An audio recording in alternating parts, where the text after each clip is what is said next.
$300,000 গাড়িটাকে দেখাবো, আর এটা হলো সম্ভবত পৃথিবীর সব থেকে সেফ কার। এটা ট্যাঙ্কের মতো মনে হচ্ছে। আচ্ছা, এটা কি মিলিটারিদের গাড়ি নাকি? হ্যাঁ, এটা কিন্তু খুব উঁচু। তুমি এটাকে ল্যাম্বরগিনির সাথে কম্পেয়ার করো না। হ্যাঁ, ঠিকই বলেছো। চলো এবার দেখা যাক এই গাড়িটা কেন এত সেফ। প্রথমেই দেখাবো এই বুলেট প্রুফ উইন্ডো, যেটা এতটা মোটা। এই গাড়িটাতে একটা এক্সপ্লোসিভ প্রুফ আর্মার আছে। পরে এটাকে আমরা টেস্ট করব। কার্ল, তুমি কি বাটনটাকে প্রেস করতে চাও? না, একদমই তুমি কি নয়। স্মোক স্ক্রিন বাটনটা টিপতে চাও? প্লিজ।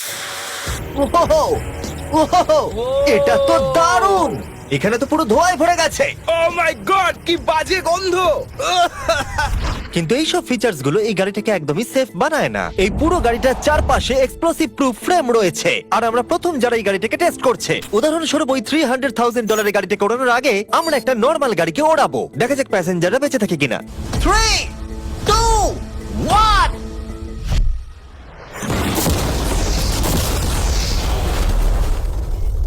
বিস্ফোরণটা এত জোরে হয়েছে যে ভিতরের ম্যানিকুইন গুলো ছিটকে এদিক ওদিকে বেরিয়ে গেছে। উপরের অংশটা উড়ে গেছে। বিস্ফোরণটাকে গাড়িটা সহ্য করতে পারেনি। আর এই গাড়িটাকে ওড়ানোর আগে ভেতরে আমি কয়েকটা ফেস্টিভ্যাল রাখবো, দেখা যাক এটা আমার চকলেটকে রক্ষা করতে পারে কিনা। সবাই বলে এটা এক্সপ্লোসিভ প্রুফ, যদিও এটাকে কখনো টেস্ট করা হয়নি। দেখা যাক ম্যানিকুইন গুলো আর সব থেকে ইম্পর্টেন্ট ফেস্টিভ্যাল গুলো সার্ভাইভ করতে পারে কিনা। 3, 2, 1।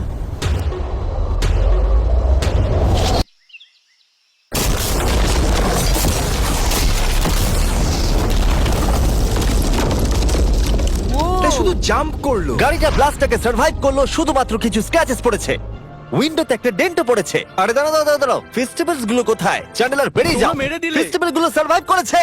যদি তোমরা এমন গাড়ি চাও যেটা বিস্ফোরণ সহ্য করতে পারবে, তাহলে আমি এই গাড়িটাকে রেকমেন্ড করবো।